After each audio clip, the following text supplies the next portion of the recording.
E aí, pessoal, vamos lá agora falar de Moderna. Possivelmente é a nossa última aulinha desse ano. Vou falar sobre Moderna, vou fazer questões anteriores do SSA, vou fazer questões de uma provinha dele, não sei se foi prova, se foi provinha de Moderna. Possivelmente vai ser uma aula grande, querendo ou não. Então eu vou deixar os tempos marcados para vocês aí na descrição. Não sei se vai ficar na própria barrinha do vídeo, mas na descrição com certeza eu vou deixar separadinho aí para vocês verem a parte que for de mais interesse para vocês, né? Às vezes vocês não querem ver tudo, quer ver só o que vocês precisam, então eu vou deixar marcado aí na descrição para vocês verem direitinho. Qualquer ideia aqui, eu vou começar falando sobre Moderna. Só que, falando de Moderna, é uma parte bem grande para a gente ver. Tem a parte focada mais nas fórmulas, tem a parte focada mais na teoria. Então a gente vai correr primeiramente nessa parte da teoria e, claro, vai vendo as fórmulas conforme a gente vê a teoria. E depois eu faço as questões da provinha dele, de Moderna. E aí depois, no final, a gente passa para as questões do SSA, que são as questões que realmente são doideira. Aí nas questões do SSA a gente vai ver muito de muito. A gente vai ver elétrica, vocês vão ver que eles misturam elétrica com movimento uniformemente variado, a gente vai falar sobre isso direitinho. Aí tem as questões de relatividade, tudo bem complicadinho. Tem até questão que ele envolve torque, mas aí a gente vai conversar com calma quando chegar nessa parte. Vamos devagar. Eu tô com uma colinha aqui que é os meus resumos de física moderna, já que a gente vai conversar muita coisa. Essa primeira parte, como eu falei, que vai ser uma conversa, se você quiser fazer outra coisa enquanto você ouve, isso aqui você tem que entender, mas você não precisa necessariamente estar vidrado aqui comigo. É interessante que você fique, porque aí você consegue anotar, ficar direitinho e tal, acompanhar com as anotações que você já tem no seu caderno, que o professor passou. É melhor para você entender, porque querendo ou não, tem algumas coisas aqui que são complicadas para entender. Mas se você quiser fazer outra coisa enquanto você me escuta falar, essa primeira parte vai ser basicamente só falação, só me escutar falar, só tentar entender o que é que eu estou dizendo. Vai ter coisa aqui que eu vou tentar explicar para você e possivelmente você não vai entender. Tem algumas coisas aqui que são bem complexas mesmo. Vai ter coisa que eu vou começar a explicar e vou desistir. Eu nem vou tentar começar a explicar, porque eu sei que vai complicar mais para você. Vai ter coisa que eu sei que não vai cobrar. Lembrando que isso aqui vai servir tanto para a prova da escola simulado no modelo SSA, quanto para o próprio SSA. Então eu vou caminhar por todas as partes do edital de Moderna. Peguei o edital da UPE e vi todas as partes de Moderna e eu vou caminhar por todas elas aqui com vocês. Pelo menos essa é a minha ideia. Então eu vou estar sempre separando. Ó, isso aqui é importante para o simulado de bio. Isso aqui, possivelmente bio não vai cobrar, mas pode ser que a UPE cobre. Que tem algumas coisas que são muito específicas, que a UPE gosta de coisas específicas, mas que eu diria que bio não cobraria. Isso tudo vai ficar muito claro. Mas, mais uma vez, é pesado aqui. Então vamos lá com calma. Agora sim, de fato, eu vou começar, tendo feito essas considerações iniciais. Vamos lá. Física moderna. A física moderna a gente consegue separar mais ou menos em três partes. Quais são essas três partes da física moderna? A gente tem a teoria da relatividade, a gente tem a teoria quântica, e a gente tem umas outras áreas que acabam ajudando também, que é a parte da física atômica, e umas outras áreas também que vão ajudar a gente. Falando da teoria da relatividade, a teoria da relatividade, na verdade, tem dois caminhos, são duas teorias. A teoria da relatividade restrita e a teoria da relatividade geral. Só que a teoria da relatividade geral é a teoria da relatividade que fala sobre a aceleração na relatividade. E pelo fato dela falar sobre a aceleração na relatividade, ela torna a teoria da relatividade geral, né, que é que fala da aceleração, uma teoria muito mais complexa. E por ela ser mais complexa assim, não é uma teoria que os vestibulares cobram, por exemplo, entende?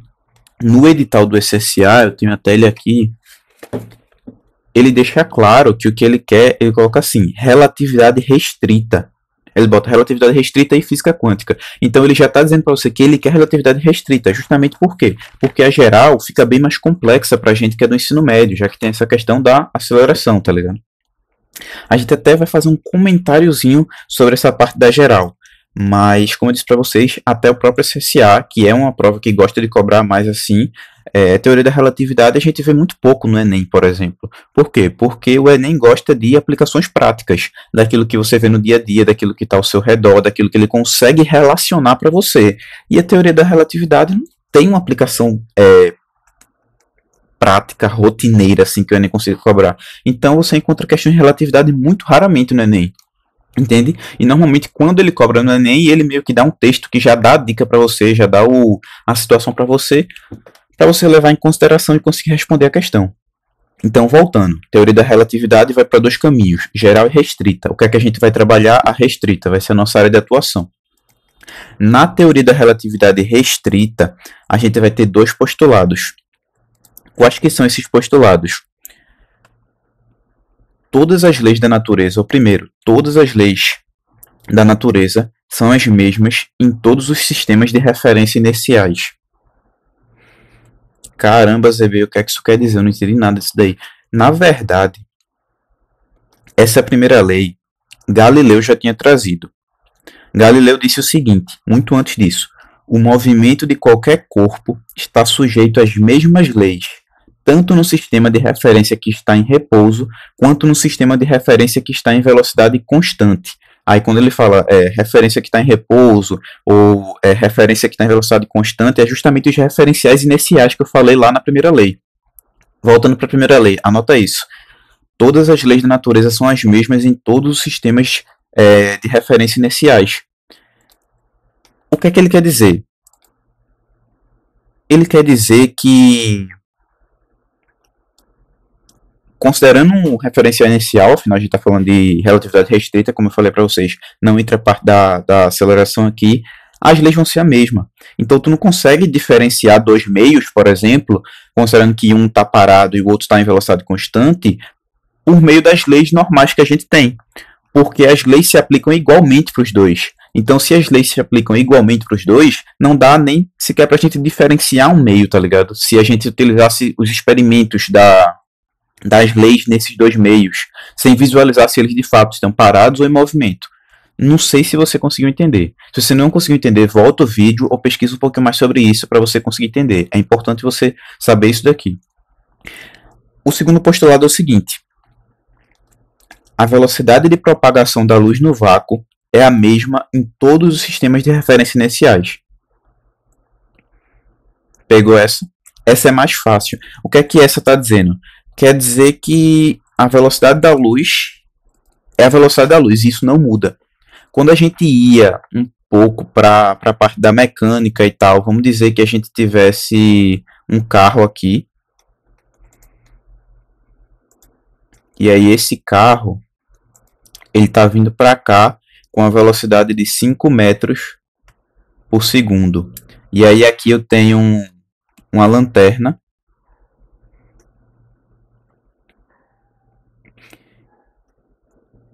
E aí eu vou considerar aqui a velocidade da luz, claro.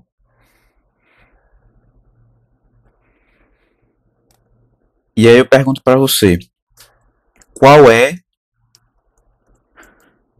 a velocidade em relação ao chão? Ou seja, seria meio que qual é a velocidade com que eles estão se aproximando. Se você fosse pensar na prática mesmo, você pensaria, pô, se um está vindo com 5, o outro está vindo com C, quer dizer que eles estão se aproximando com a soma dessas velocidades. Ou seja, a velocidade em relação ao chão seria 5 mais C, que é a velocidade da luz, no caso.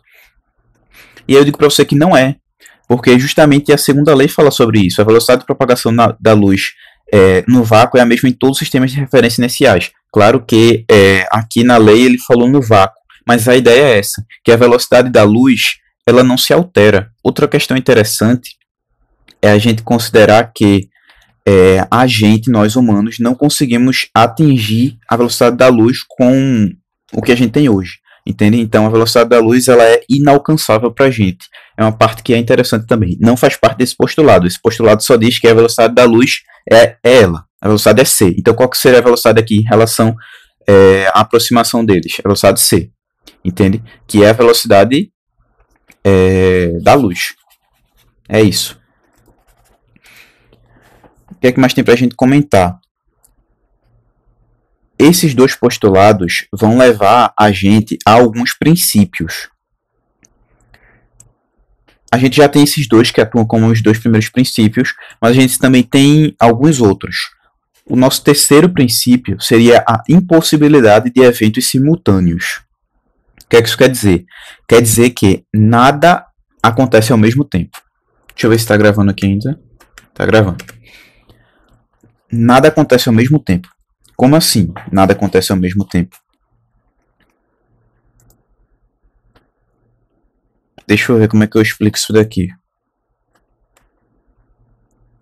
Vê. É porque tudo depende de um referencial, como a gente já sabe. Por exemplo, para algum referencial, uma ação pode ter acontecido primeiro, mas, no caso, para algum referencial, uma ação pode ter acontecido ao mesmo tempo, mas para outro referencial, ele vai ver a ação que aconteceu primeiro, entende? Então, nada acontece ao mesmo tempo para todo mundo, perfeito?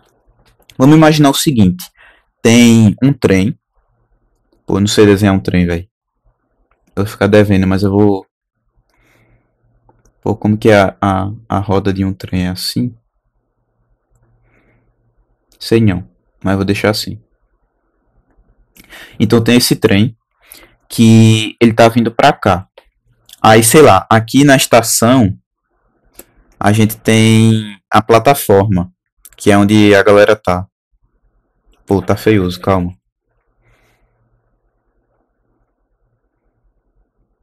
Aqui é o chão. Aí esse aqui é um teto, tá? Aí a galera tá aqui na estação. E tem um rapaz aqui. Beleza, ele tá aqui na estação. O trem já foi. Aí o trem, a gente vou dizer que eu tenho esse ponto A aqui na frente. E eu tenho esse ponto B aqui atrás. Aqui no meio, eu vou dizer que eu tenho outro rapaz.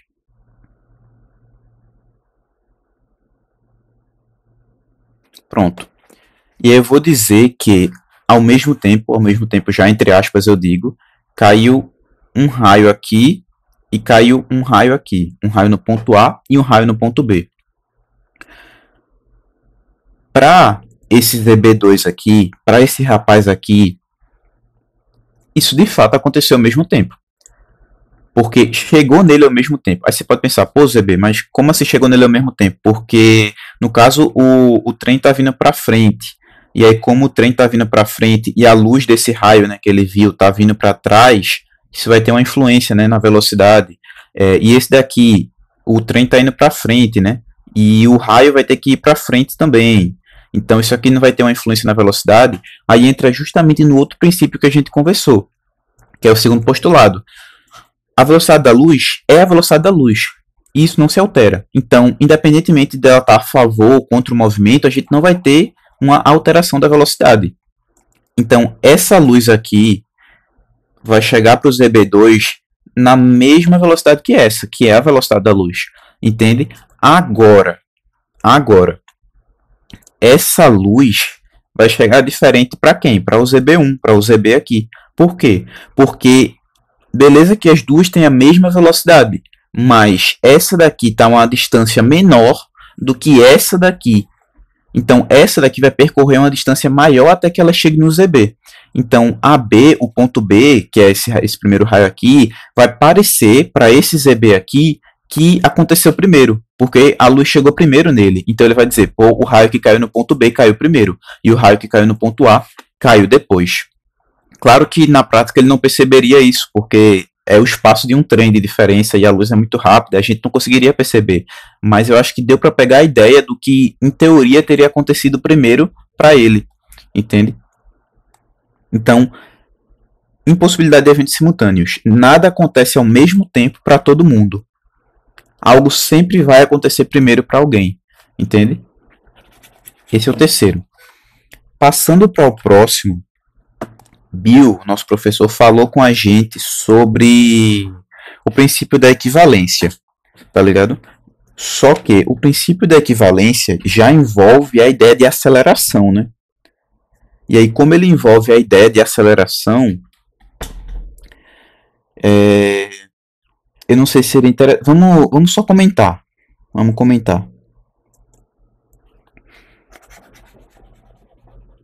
Qual a ideia? A ideia é a seguinte.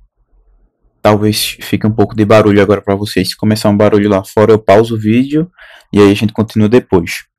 Mas o que é que o princípio da equivalência fala? Isso aqui foi no dia que ele falou lá, botou dois Caramba, esse elevador ficou feio, peraí. Botou dois elevadores, e aí ele falou que se um elevador tiver em queda livre com a aceleração da gravidade, que é o que? 10 metros por segundo ao quadrado,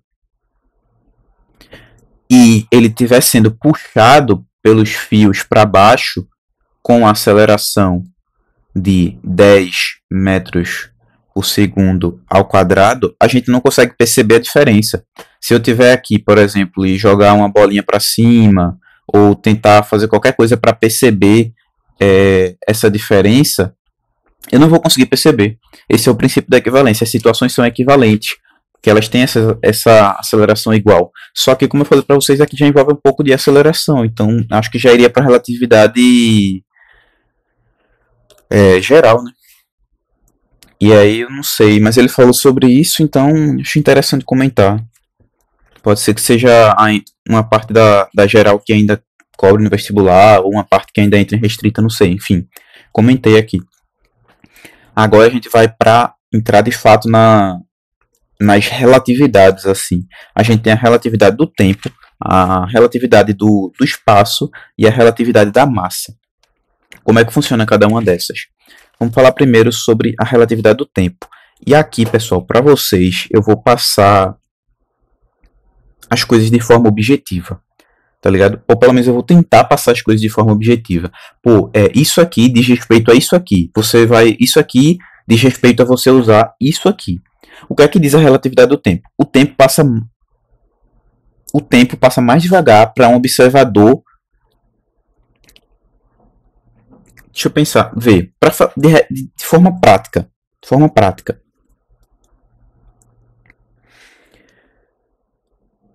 eu vou mostrar a...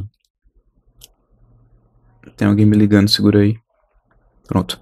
Eu vou mostrar para vocês as equações, e o que tiver desse lado aqui, você vai considerar que é menor. Você pode não estar entendendo o que eu estou falando agora. Não, calma lá. Não, perfeito. Peguei aqui. Calma. Vê. Como regra prática. Para você não ter que decorar muita coisa. O que tiver desse lado aqui vai ser menor. E o que tiver desse lado aqui vai ser maior. Como assim, ZB? Não entendi nada. Perfeito. Vamos entender agora. Vê. Na fórmula de tempo. Falando de relatividade, a gente vai ter a fórmula para as três coisas que dependem da relatividade. A gente vai ter o tempo fora, eu vou botar TF, é igual ao tempo dentro, vou botar TD, sobre a raiz de 1 menos velocidade sobre velocidade da luz, isso aqui é o quadrado. Vou botar todas aqui primeiro e aí depois a gente conversa sobre isso, certo? Essa aqui é do tempo, a gente também tem a da massa. Eu vou botar a da massa antes da do espaço.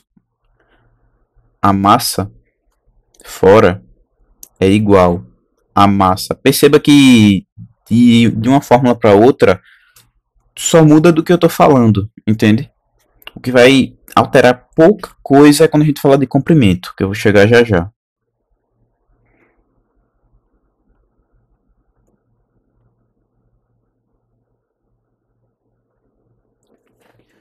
Pronto, vamos falar de comprimento. No do comprimento é um pouquinho diferente. Perceba que aqui na esquerda sempre ficava o quê? Tempo fora é igual a tempo dentro. Massa fora é igual a massa dentro. Aqui vai ser comprimento dentro é igual ao comprimento fora. E aí repete. Isso aqui sobre a raiz de 1 menos Velocidade, velocidade sobre velocidade da luz ao quadrado, tudo ao quadrado. Agora, vamos entender o que eu falei antes. O que é que eu falei antes? Eu falei o seguinte: esse da esquerda, esse aqui da esquerda, sempre vai ser maior do que esse daqui da direita. Pô, ZB, mas como assim? Não sei o que. Olha, isso aqui é a regra prática para você. Eu estou dizendo para você que isso aqui são situações em que está a uma fração da velocidade da luz.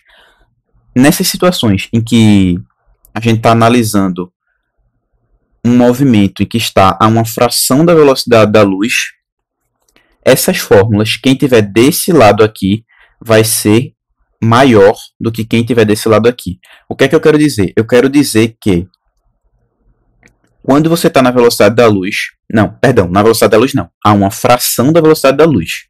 Quando você está a uma fração da velocidade da luz, o tempo para quem está fora desse meio é maior do que o tempo para quem está dentro desse meio, entendeu? A massa para quem está fora desse meio é maior do que a massa para quem está dentro desse meio. E o comprimento para quem está dentro desse meio é maior do que o comprimento para quem está fora desse meio. Aí a gente pode fazer várias análises sobre isso, entender o movimento da luz dentro de um meio que está a uma fração da velocidade da luz para poder compreender por que isso aqui acontece. Só que é que eu estou dizendo para você, essa aqui é a regra prática. Essa aqui é a regra prática. Então, se você quiser aprender de forma prática, é isso. E aí você tem que entender no quê? Por exemplo, a da massa. À medida que um objeto se aproxima da velocidade da luz, a massa dele aumenta. Entende? Isso você leva para essas três fórmulas. Beleza, eu acho que entendeu. Outra coisa, um ponto importante também. A gente tem o gama. O que é o gama? Você pode encontrar, no lugar de ter C sobre V, você pode encontrar gama. Porque gama é igual a C sobre V. Você pode encontrar isso aí no lugar de C sobre V, então acho interessante comentar. Pronto, é isso, VB, é isso. Precisa saber toda a explicação, todo o experimento, não precisa. Decora essas fórmulas, a gente vai utilizar essas fórmulas, principalmente quando a gente for fazer as questões do SSA. Em relação à relatividade, é isso. Eu acho que tá. Em relação ao comprimento, tem uma coisa que é interessante você saber. O comprimento do objeto, ele vai ser menor na direção do movimento. Como assim? Imagina que você está num vagão. E aí esse vagão tem esse tamanho. Esse vagão ele está se mexendo para cá, para a direita. Então o objeto ele vai ter o comprimento alterado na direção que ele está se movendo. Então se ele está vindo aqui para a direita, quer dizer que o comprimento que ele vai diminuir é justamente o quê? É justamente esse daqui. Entende? Que é o comprimento da direção que ele está se movendo. Então na prática ele, sei lá, vai ficar com um tamanho menor assim, ó. Vai ficar com esse tamanho aqui. Perceba que o tamanho disso daqui, y, continua igual, ó. O tamanho desse aqui continua igual. Agora, o tamanho de x diminuiu. Entende? Então, o que muda é o comprimento... Eita, ficou sem cabeça. Pronto. O que muda é o comprimento na direção do movimento. Perfeito? Um conceito interessante também, gente, anota isso aí do lado. Vocês podem encontrar o nome relativístico. Lembra que relativístico é o referencial que vê a alteração. Então, aquele que está vendo a alteração, aquele que é esse referencial, ele é o que a gente chama de relativístico. Perfeito? Vamos dizer, uma pessoa que viu essa alteração aí, ela que é a relativística, porque para esse rapaz aqui dentro nada aconteceu. Esse rapaz aqui, Esse rapaz aqui, ele tá vendo esse vagão aqui, que pra gente tá quadrado, ele tá vendo do mesmo tamanho que tá aqui. Ou seja, o comprimento dentro é maior do que o comprimento fora. Entende? Porque para ele esse comprimento está normal. Para quem está fora, o comprimento diminuiu. Então, essa é a forma prática como eu peguei esse conteúdo. Entendeu? Talvez não seja a forma mais correta. Talvez não. Com certeza, um professor de física se doeria com algumas coisas que eu passei. Mas é a forma como me ajudou a resolver as questões. É a forma como me levou à resposta certa. E lembrando que isso aqui é uma comunidade. Então, se você quiser me corrigir, se você quiser adicionar alguma coisa aí, se eu falei alguma coisa errada, qualquer coisa você pode colocar aí nos comentários para poder ajudar a galera, para poder me corrigir. Quando eu terminar essa aula, eu vou dar uma olhada em tudo que eu falei. Se eu tiver falado alguma coisa errada, se eu tiver me confundido em alguma coisa, eu vou deixar no comentário para vocês aí. Então, você está vendo essa aula agora, já para agora e olha o comentário, porque se falei alguma coisa errada, eu já vou estar corrigindo para você. Vou avisar isso para vocês também em outros meios. Mas qualquer coisa que eu tiver falado errado aqui, ou qualquer coisa que eu esquecer de falar, porque possivelmente eu vou esquecer de falar alguma coisa, eu vou colocar na descrição para vocês. Perfeito? Deixa eu ver até aqui quanto tempo tá. 26 minutos. Tá, eu vou falar só mais de um princípio, que é da massa e energia. O que é que você precisa saber disso? Massa é energia condensada. O que é que isso quer dizer? Quer dizer que eu posso relacionar massa e energia por essa fórmula bem famosa que a gente conhece. Massa é energia condensada. Isso aqui você vai utilizar para cálculos que falem sobre bomba atômica, para talvez quando estiver falando do Sol, esse tipo de coisa, entende? É muito importante. Essa fórmula aqui é essencial que você saiba, decore ela agora. Essas três fórmulas aqui é essencial que você saiba, decore elas agora. As outras a gente só comentou dessas fórmulas até agora, eu acredito. Então, por enquanto, só essas daqui, e elas são essenciais que você saiba. Decore elas. Eu quero falar com vocês também sobre a experiência de Michelson e Morley. Essa experiência, quase certeza absoluta, não, é certeza absoluta, não vai cair no simulado de bio do modelo PE. Até porque ele não falou sobre isso. Pelo menos não na nossa sala. Só que vai cair no SSA. Ou melhor, pode cair no SSA. Porque eles colocaram no edital. De forma rápida, o que é essa experiência de Michelson e Morley? Antigamente, eles falavam sobre um meio que se chamava éter luminífero. Pode ser que você já tenha visto falar disso, de éter, não nas questões químicas e tal, mas na parte da física mesmo. Quando a gente estava estudando ondulatória, esse conceito apareceu algumas vezes. Mas o que era esse éter luminífero? É porque, assim, na época, eles sabiam que a luz era uma onda eletromagnética. E hoje a gente sabe que uma onda eletromagnética não precisa de um meio para se propagar, como uma onda mecânica, tipo uma onda de rádio. Não precisa de um meio para se propagar. Mas na época, para eles, ser eletromagnético era causar alterações nos campos elétricos e magnéticos. Se a onda causava alteração no campo elétrico e magnético, então ela era uma onda eletromagnética. E graças às questões mecânicas newtonianas, a gente tinha que ser uma onda já necessitava de um meio de propagação. Então, na época, quando eles falavam que a luz era uma onda eletromagnética, eles não estavam querendo dizer que ela não tinha um meio para se propagar, e sim que ela causava alterações nos campos elétricos e magnéticos, mas que ela precisava de um meio para se propagar. E qual seria esse meio que a luz se propagaria? O éter luminífero. O éter luminífero era tipo o que hoje a gente tem como vento. A gente só escuta o outro falar quando ele está do nosso lado porque o som se propaga pelo vento. E aí a luz, Porque eles sabiam que a luz se propagava no espaço, mas também sabiam que o espaço não tinha ar. Então, como é que a luz se propagaria no espaço se não tinha um meio, que é o ar?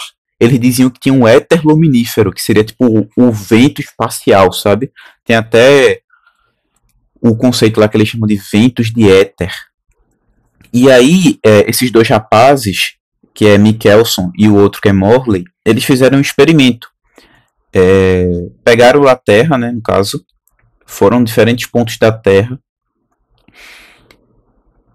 E você não precisa entender muito bem esse experimento, e até eu nem sei explicar com muita precisão o que é que eles fizeram, mas eles, tipo, colocaram um laser e aí viram o deslocamento da luz durante os períodos de translação da Terra, durante o movimento da Terra mais especificamente.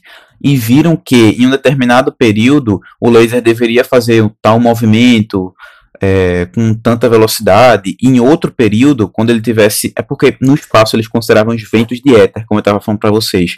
Então considerariam que a luz poderia estar a favor dos ventos, e aí num outro movimento da Terra, quando ela estivesse se movendo, estaria contra os ventos de éter. Então, nesse movimento que ela estaria contra os ventos de éter, deveria ter uma interferência de tanto. E aí eles viram que, independentemente do ponto em que eles colocassem a luz, não davam uma diferença, não davam uma interferência. Isso porque eles não estavam considerando as questões que a gente comentou com vocês, no caso, as questões que eu comentei com vocês em relação ao beneficiamento ou ao não beneficiamento da velocidade da luz. Eles não estavam considerando essas questões, e também chegaram à conclusão de que não existia o éter luminífero, porque, independentemente da situação, dava sempre o mesmo resultado. Então, o que é que vocês têm que saber? Tem que saber que esses dois rapazes, Michelson e Morley, fizeram esse experimento que era para descobrir a existência do éter luminífero, e eles não descobriram a existência do éter luminífero. No caso, eles descobriram que não existia, em tese. Mas eles ficaram tipo, como a luz se propaga sem o meio, e como a velocidade da luz era sempre a mesma. Eles ficaram nessa. E aí vem Einstein com os postulados, e aí ele explica, abala a galera lá da época e tal, que vai levar justamente a gente para aqueles dois postulados, que leva a gente para aqueles princípios que eu já comentei com vocês. E isso termina a parte de relatividade. Então perceba que a parte de relatividade é grande na questão de conceitos, mas é pequena na questão de fórmulas. Entende? Tem muitos conceitos, tem coisas que você tem que considerar, teoria, mas fórmulas são poucas. Aqui tem 4 para você ver. E elas são muito similares. Se você separar 3 delas, são muito similares, e a quarta é muito decorável. Você provavelmente decorou essa fórmula antes de aprender ela, que ela aparece em tantos lugares. Então, essa é a parte de relatividade. Perfeito? Vamos entrar na parte agora da mecânica. Como eu falei para vocês, física moderna eu dividiria em 3 partes. Questão da relatividade, a mecânica, e a terceira parte que eu colocaria todas as outras áreas que acabam influenciando a física moderna também. Vindo para a mecânica, para, no caso, a física quântica, ou mecânica quântica, eu queria conversar com vocês sobre alguns conceitos. Inicialmente, o que é essa física quântica? A física quântica, ela surgiu porque a física clássica que a gente tinha não conseguia explicar o mundo microscópico, não conseguia explicar o mundo dos átomos e da luz. E aí surgiu a mecânica. E para falar de mecânica, tem alguns conceitos que a gente tem que entender. É o conceito de radiação térmica. O que é radiação térmica? Todo corpo que tem temperatura acima do zero absoluto, que é o 0 Kelvin, ou seja, na prática, todo corpo, emite radiação. Emite uma radiação eletromagnética. Isso é bem interessante porque talvez isso você já soubesse, que todo corpo emite radiação. Mas você sabia que todo corpo emite todo tipo de radiação? Por exemplo, emite infravermelho, emite ultravioleta, emite aquela parte das visíveis lá, entende? Então, o que é que muda? A intensidade. Porque determinadas temperaturas levam a determinados comprimentos de onda. que são respectivos a uma determinada onda. No caso do ser humano, que a gente tem o que? 37 graus, vou considerar 37 graus, 36,5, 37, a gente passaria isso para Kelvin, e aí seria, no caso, somar com 273, aí tira o 7 do 37, com 273, 280, aí fica 30, né? Deve dar aí uns 320. E aí, 320 Kelvin é respectivo ao quê? A gente, no caso, jogaria na fórmula, a gente vai conversar sobre isso, e chegaria no infravermelho. O que quer dizer que nós, seres humanos, emitimos com maior intensidade o infravermelho, que é a nossa radiação térmica. Então, esse conceito inicial para a gente começar a falar de quântica. Vamos falar também de corpo negro. Lembra de corpo negro? Corpo negro é o seguinte, você tem que lembrar de duas propriedades, é isso que você tem que lembrar, que são as propriedades perfeitas, por isso que o corpo negro foi muito utilizado para fazer análises. Quais são essas propriedades? O corpo negro ele é um corpo que absorve 100% de toda a radiação, e ele também é um emissor perfeito, então ele emite bem e absorve bem. E lembre que absorver significa que ele não reflete, porque ele absorveu tudo, entende? Então, se ele absorveu tudo, ele não reflete nada. A emissão dele é dele própria, não é ele que refletiu uma parte. Tá, mas o que é um corpo negro na prática? Um corpo negro pode ser muitas coisas, na verdade. Um corpo negro pode ser uma fornalha, pode ser uma caixa oca, pode ser estrelas em geral, no caso, não somente o Sol, né? Então, o corpo negro pode ser muita coisa. E perceba também que o corpo negro ele depende do contexto, né, da situação. Porque, por exemplo, apontar uma lanterna para o Sol é um corpo negro, porque ele absorveria 100% da luz da lanterna e ele emitiria a radiação dele. Ou seja, ele seria caracterizado nessa situação como um corpo negro. Absorve 100% da radiação está vindo para ele e emite a radiação própria. Lembrando que essa radiação que ele emite não depende do material do corpo negro, mas sim da temperatura dele. Como a gente estava conversando lá em radiação térmica. Mas se eu colocar o nosso Sol do lado de um Sol muito maior que ele não seria um corpo negro. Por quê? Porque o Sol muito maior que ele emite uma radiação que é além do que ele consegue absorver. Então ele não absorveria 100% da radiação. E ao passo que ele não absorve 100% da radiação, ele não é um corpo negro, já que um corpo negro tem essa propriedade perfeita, que é absorver 100% da radiação. E como ele não conseguiria absorver 100% da radiação de um Sol maior do que ele não seria um corpo perfeito nessa situação. Então entenda essas nuances. Tá, vamos falar agora acho que agora a gente entra na parte das fórmulas. Vamos entrar em dualidade onda-partícula, princípio da incerteza de Heisenberg. Aí a gente já entra mais especificamente na parte... Não, a gente fala sobre o... Vamos lá, vamos devagar. Vamos lá. Dualidade onda-partícula. Dualidade onda-partícula. O que é a dualidade onda-partícula? Que é onde entra aquele experimento de Broglie. Inclusive, eu achava que o nome dele era de Broglie, mas o nome dele é só Broglie. É porque é o experimento de que é dele, de Broglie. Até onde eu vi, né? Mas enfim, tanto faz. O que é essa ideia? A ideia é que uma partícula, como um elétron ou um fóton, ele pode apresentar a propriedade de onda, e aí a gente viu muito isso em ondulatória. Lembra daquele experimento de Young lá, que a gente viu, que é quando a luz passa por duas frechas pequenas lá, aí tem a difração e tal. Inclusive eu fui muito longe, né? Eu fui de experimento de Young, eu tinha tantos exemplos, mas enfim. A luz nessa situação teria características ondulatórias. Só que no efeito fotoelétrico, que é o que a gente vai ver daqui a pouco, onde uma bate na outra e arranca ela, ele teria a característica de partícula. entende? Então, dependendo da situação, ele pode ter características de onda ou de partícula. E a gente tem uma fórmula, que é justamente a seguinte: o comprimento de onda é igual a H, que é a constante de Planck. A gente não falou sobre Planck ainda, talvez tivesse sido melhor falar sobre ele primeiro, mas enfim. Isso aí acredito que a prova vai dar. Constante de Planck, deixa eu só verificar aqui.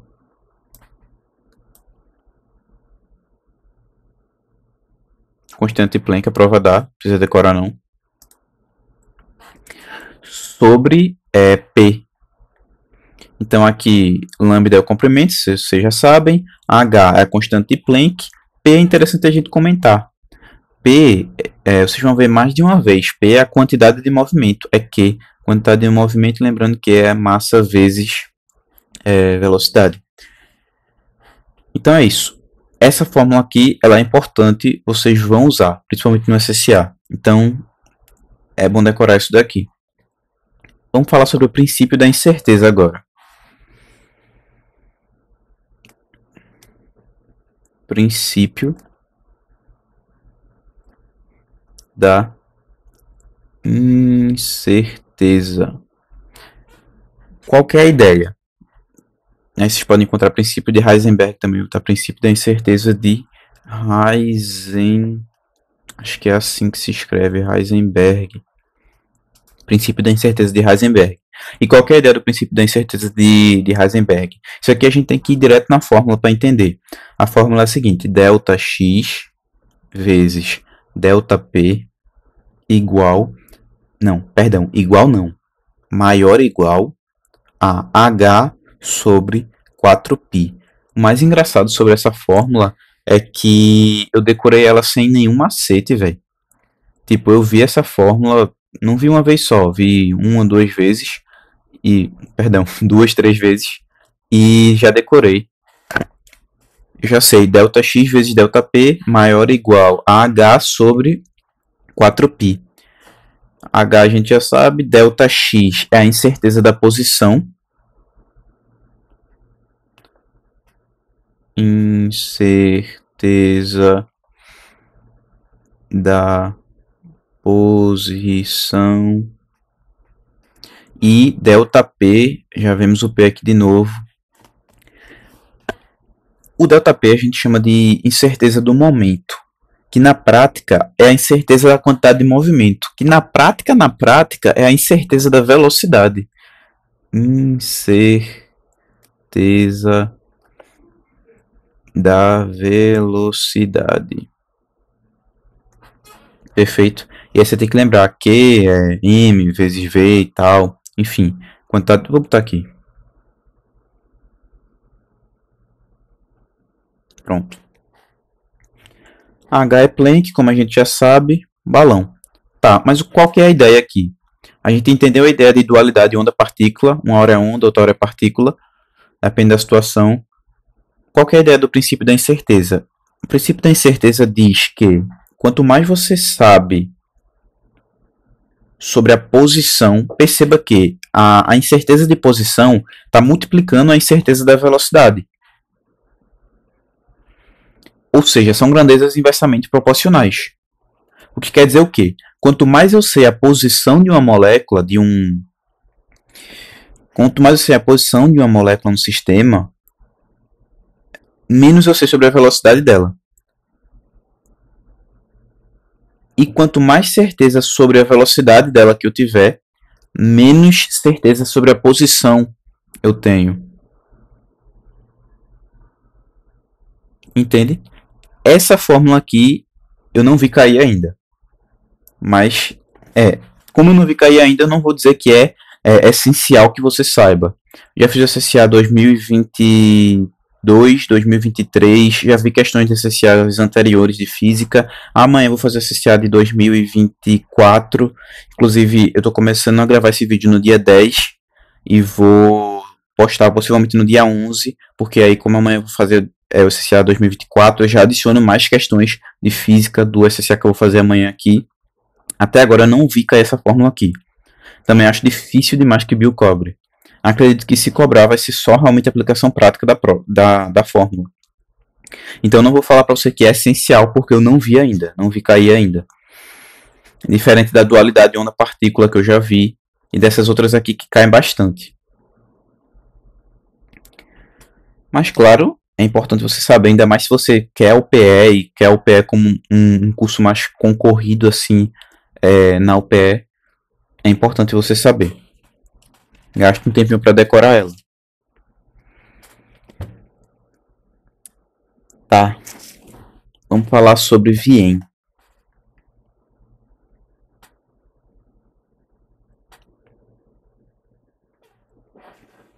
Vamos lá. Vien, ele é um cara que ele analisou a radiação térmica. E o corpo negro era muito bom para ele utilizar de experimento. Isso aqui já faz parte mais de uma base mais teórica, mais histórica. Porque, como eu disse para vocês, ele é tanto absorção perfeita quanto principalmente emissão perfeita. Então, o corpo negro era muito bom para ele fazer as análises de gráfico, de comprimento de onda, de tudo isso. E aí tem aquele gráfico lá de Vien, que é meio estranho lá. Em uma parte dele ele é mais alto, em outra parte ele é menos alta. E com isso ele chegou numa fórmula, que é o que a gente chama de lei do deslocamento de Vien. Deixa eu colocar aqui.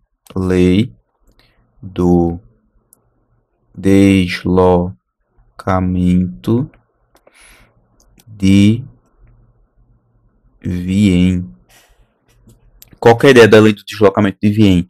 Ele dizia o seguinte, ele dizia que o comprimento, lembrando que lambda é comprimento máximo era igual a B, que é justamente a constante do deslocamento de Vien, B, sobre T, que é a temperatura em Kelvin.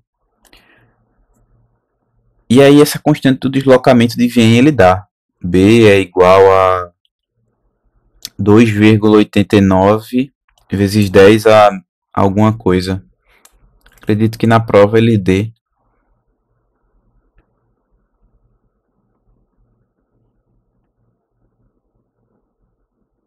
Bom, se deu aqui eu não tô vendo. Mas tem uma coisa interessante que vocês têm que levar em consideração sobre o CSA. Aqui fica mais uma dica. Tem algumas coisas que ele não dá para você. E aí, o fato de ele não dar implica que você, ou que você deveria saber, lógico, ou que você não vai utilizar na prova. Por exemplo, aqui ele deu um dado que não é comum de aparecer, que é a massa do átomo de hidrogênio. Se você olhar os outros introduções da prova de física que fala sobre as fórmulas, você vai ver que ele não dá a massa do átomo de hidrogênio. O que é que isso quer dizer? Possivelmente você vai utilizar. É algo que você possivelmente utilizaria. Nessas duas aqui, eu acredito que ele não deu a constante do deslocamento de Vien. Consequentemente, eu acredito que não utilizaria. Pelo que eu lembro, é 10 a menos 3. Se não for 10 a menos 3, eu vou colocar uma correção bem em cima da tela agora, quando eu for editar. Se eu não coloquei nada, é porque de fato é 10 a menos 3. Constante de Vien. Mas você pode pesquisar aí também. E eu acredito fortemente que se ele for cobrar, vai aparecer ali.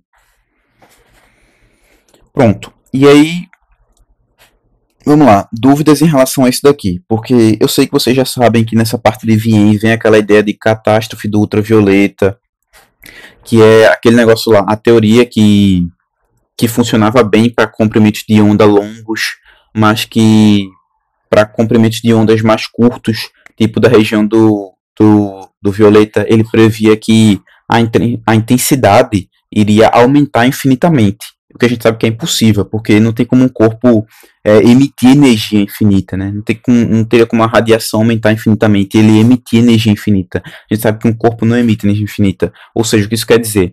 Quer dizer que ela falhava.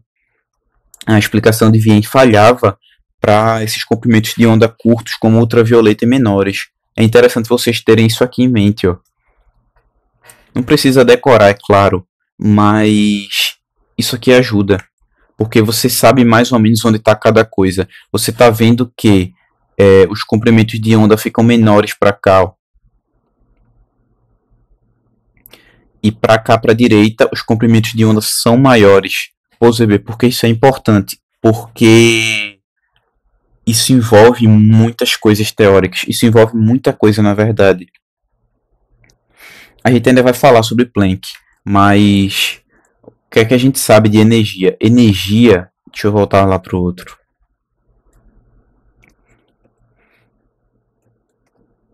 Isso aqui eu vou até colocar aqui, eu não sei se eu vou demorar para falar sobre ele. Vou colocar aqui embaixo já, porque aí já vai ser o próximo que eu falo. Energia é igual a constante vezes a frequência.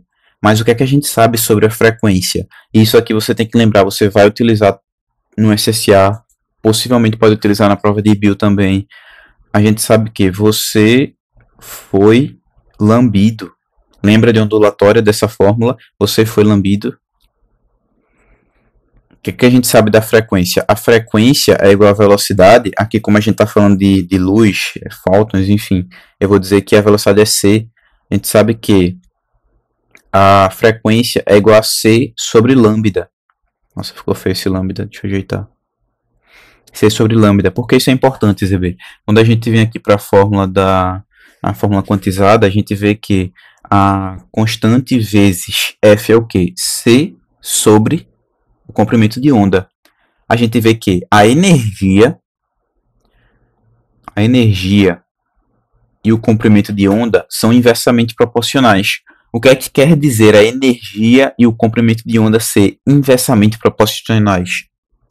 Quer dizer que quanto menor o meu comprimento de onda, mais energética é aquela onda. E quanto maior o comprimento de onda, menos energética. Ou seja, ter uma ideia disso daqui me faz saber que o ultravioleta ele é uma onda mais energética. Por quê? Porque o comprimento de onda dele é menor. Então ele é uma onda mais energética do que, por exemplo, o infravermelho, que tem um comprimento de onda maior. Se o comprimento de onda é maior, a energia dele é menor. Entende? Isso aqui me ajuda até para algumas questões do Enem mesmo, que é uma ideia conceitual. Um comprimento de onda menor tem uma energia maior, e um comprimento de onda maior, como, sei lá, do micro-ondas, no caso, que tem um comprimento de onda maior, vai ter uma energia menor, entende? Do que, por exemplo, o raio-x. Perfeito? Isso aqui é um conhecimento teórico importante para o SSA, para o Enem. Não sei se o professor cobraria isso daqui, mas para vestibulares é super importante. Vamos lá, conversamos sobre catástrofe do ultravioleta. Lembre disso daí. Mais uma vez, a teoria que a física clássica tentou explicar, né, que entra na parte de Wien, que deu errado. Tinha até um outro rapaz com ele, mas enfim. Que tentou explicar que deu errado, a teoria deles funcionava bem se o comprimento de onda fosse mais longo, mas aí quando vinha para comprimentos de onda curtos, na região do ultravioleta lá, dava errado, dava que a intensidade deveria aumentar infinitamente, que a gente sabe que não é um absurdo. Perfeito, catástrofe do ultravioleta, vamos falar de fato de Planck. Vamos lá. É Max Planck o nome dele, eu acho, né? Max Planck, ele se dedicou, né, lá a resolver o problema, deu uma ideia radical lá, acho que ele chamou de, não lembro, um ato desesperado, alguma coisa assim, não tenho certeza. Dá uma pesquisada porque esse conceito pode cair um ato desesperado, não lembro. Pesquise isso aí. E ele sugeriu que a energia ela não era emitida e absorvida de forma contínua. Ele disse que a energia ela era trocada em pacotes. Foi o que ele chamou de quanta, depois de fóton. Enfim, é o que a gente conhece por fóton. Ele tinha justamente esses pacotes. E aí ele fez uma fórmula. Que é justamente essa fórmula que a gente está falando. Que é igual a constante dele. Constante de Planck vezes a frequência. E aí você também pode encontrar isso aqui nesse sentido aqui. É igual a H vezes F vezes N. Onde N é o quê? É a quantidade de pacotes. Quantidade de pacotes. Porque é como se isso daqui fosse a energia de 1, entende? Então, sei lá, isso aqui é a energia de 1, mas eu tenho 2, então eu tenho 2 vezes isso daqui, entende? Isso aqui é a quantidade de pacotes, quantidade de fótons que você encontrar. Isso vai ficar claro, você não precisaria saber que necessariamente que é vezes n, porque você tem essa ideia de que, tipo, se tem 2, é 2 vezes isso daí, entende? Mas enfim, né? E aí a gente vem agora para o efeito fotoelétrico. O efeito fotoelétrico tem uma base teórica bem legal, bem forte. Que é a seguinte: a ideia de Planck, ela não só resolveu esse problema do violeta, mas também introduziu para outras questões da quântica, que é da física quântica, que é justamente quando a gente fala de efeito fotoelétrico. Isso aqui pode cair fortemente no Enem, já que fala de conceito, e já tem uma aplicação mais prática no nosso dia a dia, questão de painéis solares, esse tipo de coisa. Caiu uma questão na provinha de bio, que falava sobre um poste de iluminação, a gente vai conversar muito sobre isso. Mas tá, o que é o efeito fotoelétrico? Isso você pode decorar direto. O efeito fotoelétrico é a emissão de elétrons por uma superfície metálica quando ela é iluminada por uma radiação eletromagnética. Pô, eu não entendi nada. Vê. Ele está dizendo o seguinte, deixa eu botar aqui. Quando eu iluminar, deixa eu fazer uma lanterna.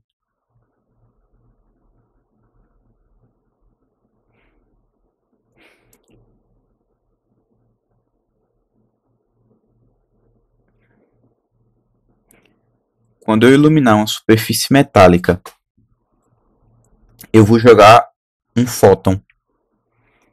E esse fóton vai bater em um elétron e vai lançar esse elétron.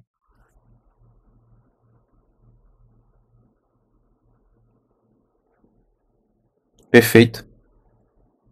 Ou seja, o efeito fotoelétrico diz que a emissão de elétrons por uma superfície metálica, esse elétron aqui que foi emitido por essa superfície metálica, ocorre quando ela é iluminada, entende? Porque vem um fóton e bate nesse elétron, e aí faz ele escapar.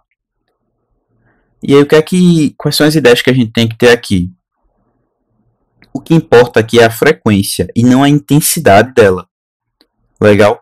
Por quê? Porque a energia cinética desse elétron injetado, e a gente vai conversar um pouco melhor sobre isso daqui a pouco, com função trabalho, energia cinética em si, ela depende da frequência que eu coloquei ali.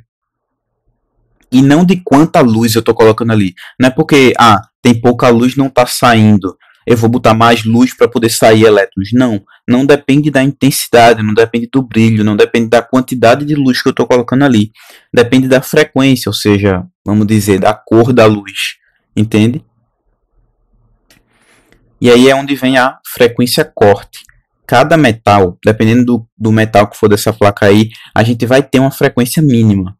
E aí, essa frequência mínima, nenhuma outra onda com a frequência menor do que ela vai tirar elétrons dali. Aquela frequência mínima. Dali para cima tira, dali para baixo não tira. Perfeito? E a emissão instantânea. Os elétrons eles são ejetados no momento em que a luz incide na placa. Então vamos ficar nessas três coisas. A frequência é o que importa, não é a intensidade da luz, não importa se eu botar mais luz ali, se não tiver a frequência mínima não vai sair. Então, frequência importa, não a quantidade. A frequência corte, né, que já entra nesse primeiro, e a emissão instantânea. E as questões podem brincar justamente com esses conceitos que eu falei para vocês. E aí vai entrar Albert Einstein, aí ele fala... ele usa a hipótese de Planck para dar algumas explicações, inclusive foi utilizando essa explicação que ele pegou da hipótese de Planck, que ele ganhou o prêmio Nobel. Ele propôs que a luz era composta por partículas, que seriam os quantos, né, os fótons, como eu conversei com vocês, e aí ele deu algumas ideias aí que a gente tem que ter em mente, que é o seguinte: cada fóton, isso aqui a gente já conversou, cada fóton carrega uma energia quantizada. Então, cada fóton vai ter um desse daqui, 1h vezes F. Isso aqui é energia quantizada, cada fóton vai ter um desse. Entende? Então, dependendo da quantidade que de fótons que eu tiver, eu vou ter uma energia total dependendo dessa quantidade. O que mais? Tá, perfeito. Que foi o negócio que eu já estava comentando aqui. O efeito fotoelétrico, ele é uma relação. Isso cai em questão. Eu já vi que isso aqui é em questão. O efeito fotoelétrico, ele é uma colisão de 1 para 1. Inclusive, a Somos, né? Não sei se é plural ou Somos, acho que é Somos agora, que é a editora lá do nosso livro. Ela fez recentemente um simulado no estilo PE, um simulado no estilo SSA, que foi disponível durante alguns dias para vocês fazerem, e agora eu acho que já dá para vocês acessarem o PDF desse simulado. Não dá para fazer como se fosse uma prova de fato, como dava para fazer alguns dias atrás, mas vocês têm acesso a esse simulado. E aí nesse simulado tinha uma questão lá de verdadeiro ou falso que falava justamente isso. Acho que era uma alternativa falsa, que falava que era uma colisão diferente, ou não sei se essa era a alternativa verdadeira, mas falava sobre esse conceito, que é justamente que o efeito fotoelétrico é uma colisão de 1 para 1. Um fóton atinge um elétron. E para finalizar essa ideia dos conceitos, o fóton ele entrega toda a energia dele ao elétron. E aí qual que é a ideia? Se ele entregou essa energia e o elétron apenas saltou da placa, quer dizer o quê? Quer dizer que essa energia era igual à função trabalho. Vamos conversar. Vamos lá.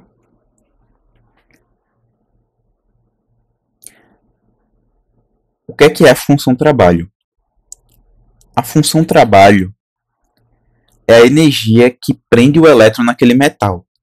Então, se um elétron só se soltou, mas não se, vamos dizer, não se moveu, não tem energia cinética, então aquela energia foi igual à função trabalho. Foi somente suficiente para tirar aquele elétron dali. A gente chama de W, função trabalho.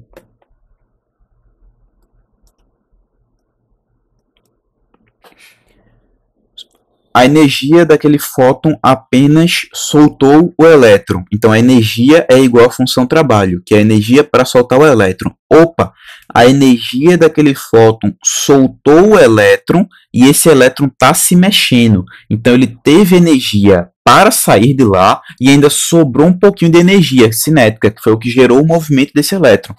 Perfeito? Isso daqui é importantíssimo, vocês vão utilizar bastante. Tá, ZB, tu falou de frequência de corte, que é a frequência mínima que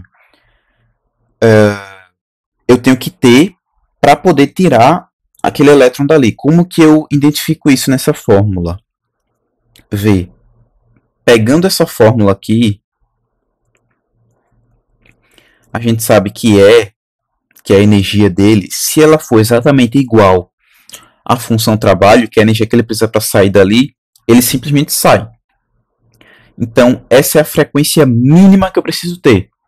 Se eu tiver outras frequências maiores, no caso, eu vou ter mais energia. Então, isso vai facilitar. Deixa eu ver como é que eu posso dizer isso daqui. Se eu tiver uma frequência maior, eu vou ter mais energia, perfeito. Que vai ser a energia cinética, que vai além da função trabalho que ele precisa. Mas se eu tiver somente a energia, o que é que a gente sabe da energia? A gente sabe que essa energia quantizada é H vezes F. Então isso aqui vai me levar para H vezes F é igual a W, que é a função trabalho. Então, Se eu passar esse H para cá, eu vou ter que F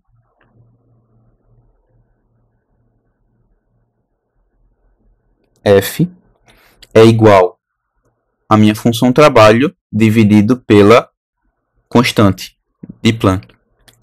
Então, essa daqui vai me dar a frequência corte, que é justamente a frequência que eu tenho que ter para que eu consiga tirar o elétron dali. E aí, com frequência, agora a gente consegue relacionar com comprimento de onda, como a gente viu ali em cima. Daqui eu tiro tudo. Mas essa é a frequência corte. Ele teria que ter essa frequência aqui para apenas tirar o elétron dali. Agora, vamos fazer uma análise que eu vou fazer agora com vocês, que é em relação a essa frequência e o comprimento de onda. Isso aqui eu não vi ainda, mas vamos fazer essa análise que eu estou pensando agora. A gente sabe que você foi lambido. Consequentemente, a frequência e o comprimento de onda eles estão se multiplicando. Quer dizer o quê? Quer dizer que quando eu tiver a frequência de corte, que é a frequência apenas para ele sair, eu teria o comprimento máximo. Isso aqui eu posso... Como eu estou fazendo essa análise agora, eu não teria certeza, mas se não for, eu vou colocar alguma coisa na tela para vocês ou na descrição. Mas em teoria é isso se a gente analisar as fórmulas. Eu vou poder chegar... Se ele perguntar, por exemplo, se ele ver a pergunta que ele poderia fazer. Ele te dá a função trabalho e ele pergunta qual é o comprimento que você precisa para tirar o elétron da placa. Aí você vai dividir a função trabalho pela constante de Planck. Você vai achar a frequência de corte que ele tem que ter para tirar o elétron da placa.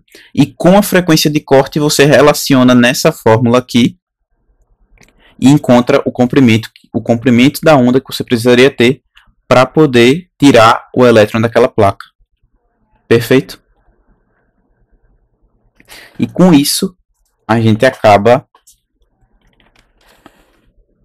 efeito fotoelétrico, acaba essa parte da física quântica, com exceção daquelas outras áreas que eu falava para vocês, que é a parte de modelos atômicos, que na prática para a gente vai importar mais Bohr. A gente sabe que Dalton teve a bola de bilhar, né, que era um átomo maciço indivisível. Aí chegou Thomson, que trouxe a ideia dos elétrons, né, que tinha uns elétrons por ali. Aí depois tem a ideia do átomo de Rutherford, que vem com o experimento da folha de ouro. Isso aí é interessante você saber para o Enem. Talvez você se acobre, mas acho que é mais legal para o Enem, porque fala mais sobre modelos atômicos.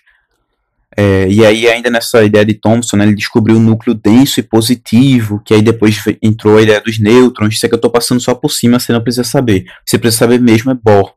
Bohr, ele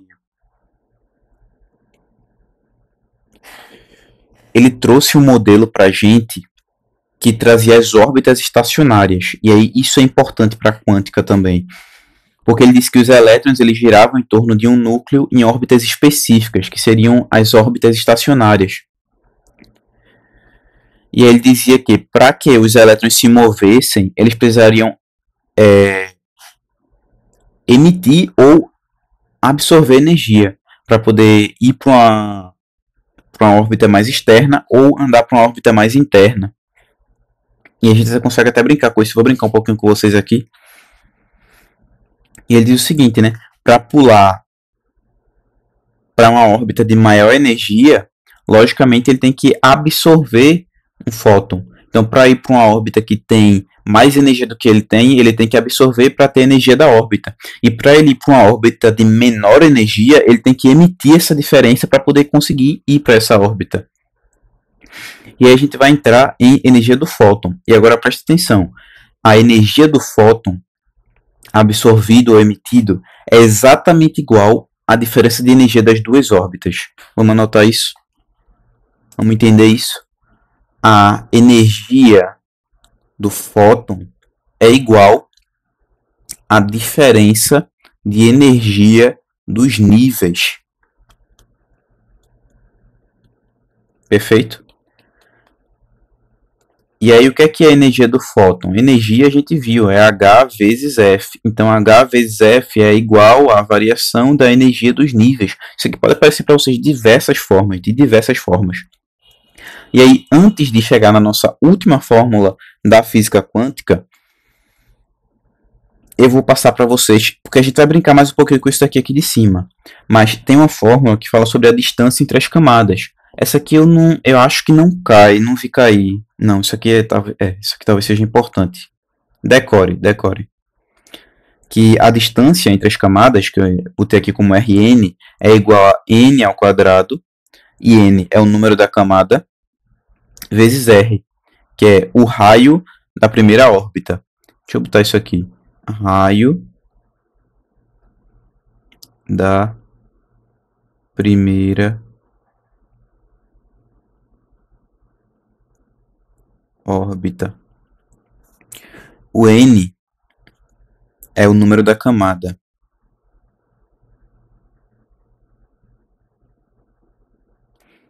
E o r é a distância entre a camada.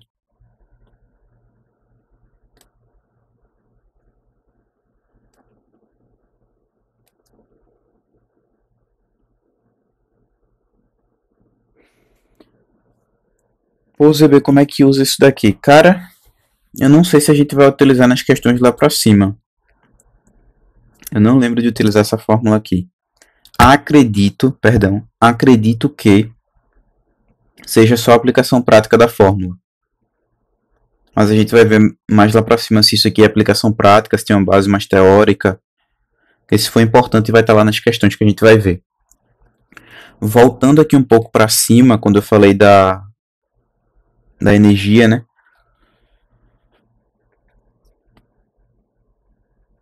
O que é que eu disse? Eu disse que para que ocorra essa transição entre os níveis, a energia do fóton é igual à variação de energia dos níveis. E aí a gente vai entrar em energia de transição.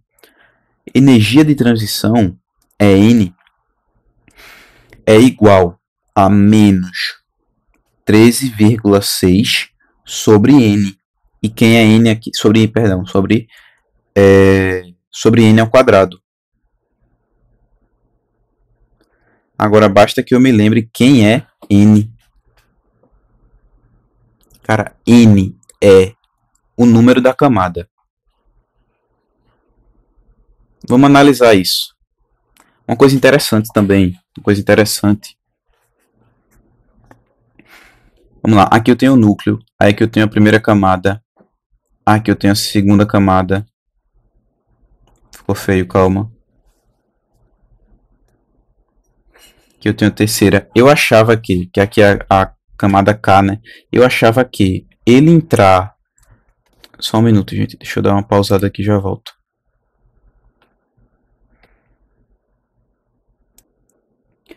Voltei, pessoal. Acabei de perceber que eu já tô aqui há um tempo, né? 1 hora e 13 minutos. Eu vou só terminar essa parte teórica. E as questões eu vou organizar amanhã. Para vocês vai ser direto, né? Então tanto faz. Vamos terminar logo aqui. Para seguir, vamos lá. Eu tava falando das camadas, né? Então aqui eu tenho a camada K, eu tenho a camada L. E assim vai. E aí a camada K seria 1, a camada L seria 2. E um negócio que eu confundia é que eu pensava que vindo para cá eu estaria meio que subindo as camadas. E vindo para lá, para as camadas mais externas, eu estaria descendo as camadas. Sendo que não. Vim para uma camada mais próxima do núcleo, que é o núcleo, vim para uma camada mais próxima do núcleo na verdade... Calma lá. Como eu falei, essa é a parte que eu me confundo. Então, vir para a camada mais próxima do núcleo é descer uma camada. E ir para uma camada mais externa é subir. Viu que eu tive que pensar um pouquinho, porque aqui é a parte que eu me confundo. Talvez para vocês fosse um negócio lógico já. Mas sair da camada 1 para a camada 2, para a camada 3 é subir. E voltar para as camadas mais próximas do núcleo é descer. Então, a gente sabe que essa aqui é a energia de transição. A energia de transição é igual a menos 13 sobre 6 Perdão, menos 13,6 sobre n ao quadrado. Isso aqui é muito importante vocês saberem. Vai utilizar no SCA com certeza. Com certeza não, né? Essa é uma prova bem previsível, mas possivelmente a gente deve utilizar. E aí, o que é que vai acontecer? Esse n aqui é a camada. Então, por exemplo, se eu disser para você que eu quero ir da camada 3, n igual a 3, para a camada 2, n igual a 2. A gente já está vendo que ele vai sair da camada 2 e vai ir para a camada 3. Então, ele vai fazer o quê? Ele vai subir. A gente já sabe que ele vai subir. Mas vamos identificar o que acontece com a energia dele. Para saber isso, a gente vai ter que identificar qual que é a camada mais energética e menos energética. Vamos ver. Se a gente utilizar na camada 3, a energia da camada 3 vai ser igual a menos 13,6 sobre 3 ao quadrado. Perfeito? 3 ao quadrado. E isso perdão. 3 ao quadrado. E isso daqui vai dar, eu tenho aqui 1,52. Se nada tiver errado. 1,52. Menos 1,52 no caso, né? Perfeito. E a energia da camada 2... 2 ao quadrado vai dar 3,4. 3 menos 3,4. Então, vê, ele está indo de quem para quem? Essa daqui de baixo é 2, é onde ele vai chegar. Então, já vê o que eu já percebi. Aqui a gente lembra que está tratando de números negativos. Então, menos 3 é menor do que menos 1.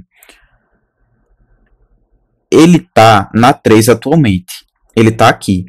E aí ele vai ir para uma camada mais interna, ou seja, eu já sei que ele vai descer. Isso já me ajuda a ter uma prova real do meu cálculo. Eu sei que ele vai descer.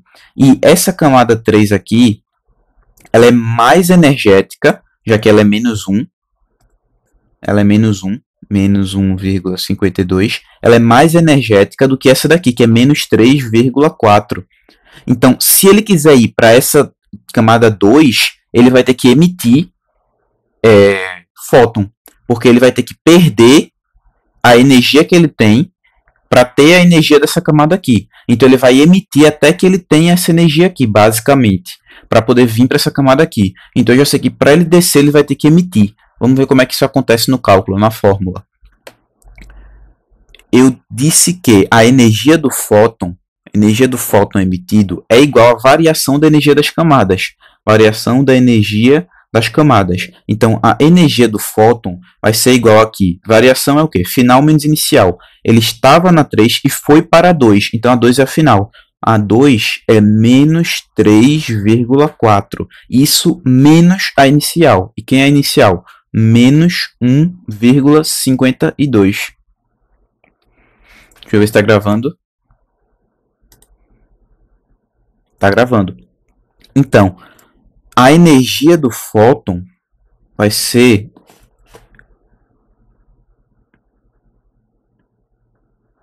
menos 1,89. Por que menos, Ebe? O que é que esse menos aqui quer dizer? Esse menos quer dizer que essa energia está sendo emitida. Ele está emitindo essa energia, ou seja, perdendo ela, para poder descer para uma camada que é menos energética. Porque ele está com muita energia, então ele perde essa quantidade aí para descer para uma camada que tem menos energia. Entende? Então, quando ele falou para mim, ele desceu da camada 3 para a camada 2, eu já sei que ele está indo para uma camada que tem... Ele está saindo de uma camada com mais energia, indo para uma camada que tem menos energia. Então, se ele está indo para uma camada que tem menos energia, eu já sei que ele vai emitir. Então, o meu cálculo já ajuda nisso. Porque eu já vi que deu menos, então, de fato, ele emitiu. E aí, quanto de fato é a energia do fóton? A energia do fóton, considerando o módulo, que a gente não considera o sinal, seria 1,89. Essa é a energia desse fóton. Mas saber se ela é emitido ou não depende do sinal. Não vou nem colocar isso aqui para vocês não se confundirem. Saber se ele é emitido ou não depende do sinal, mas a energia dele é 1,89. Isso é que você vai utilizar no vestibular, isso é que você vai utilizar no SSA. Então perceba, pessoal, que isso aqui de fato não é um negócio simples, não é um negócio de cara assim. Pelo menos eu não acho. ZB, eu tenho essa base teórica de física moderna, então agora eu já consigo resolver. Se eu entendi tudo isso daqui, anotei tudo isso daqui, eu já consigo resolver as questões de física moderna do SSA? Não, você não consegue. Você tem que ter feito as questões antes para poder saber resolver. Não adianta só você pegar essa base teórica e ir com isso daqui. Você não vai resolver as questões. Você tem que ter base teórica e tem que ter experiência. Você só resolve a questão se você já tiver feito uma questão parecida antes, se você já tiver executado essas fórmulas antes. Por isso que a gente vai para a próxima parte do vídeo, que é a resolução das questões. Tanto dos outros assuntos, de elétrica, do que o SSA cobrar, e as de moderna. Eu vou ver se eu faço as de moderna primeiro, que eu faço tudo junto, e depois separo as de elétrica. Porque eu acredito que a maioria das pessoas vai ter mais dificuldade em física moderna, que é um assunto novo, a gente passou muito rápido. Mas eu digo para vocês que física elétrica tá mais difícil que física moderna. Mesmo a gente já tendo muito costume com física elétrica, já tendo visto física elétrica em várias aulas aqui, eu ainda acredito que física elétrica estaria mais difícil que moderna, justamente porque, como eu estava falando com vocês, ele mistura muitos conteúdos, traz movimento uniformemente variado, então complica um pouco mais os cálculos, mas a gente vai ver todos esses cálculos. Vocês vão ver que é difícil fazer a primeira vez, mas depois que você vê a pessoa fazendo, você fala, pô, era muito fácil, eu podia ter feito. Então, para você conseguir aumentar sua nota de física, veja fazendo essas questões aqui, isso aqui vai ajudar muito você, de verdade. Talvez eu não faça as questões nesse mesmo vídeo aqui, porque eu vi que esse vídeo aqui já ficou longo. Então talvez eu separe esse vídeo só como física moderna e o outro vídeo como questões do SSA e da provinha de Bio. Eu acho que assim vai ser melhor, talvez. Eu vou ver aqui o que eu faço, mas enfim, vocês vão saber aí, eu aviso com vocês com antecedência.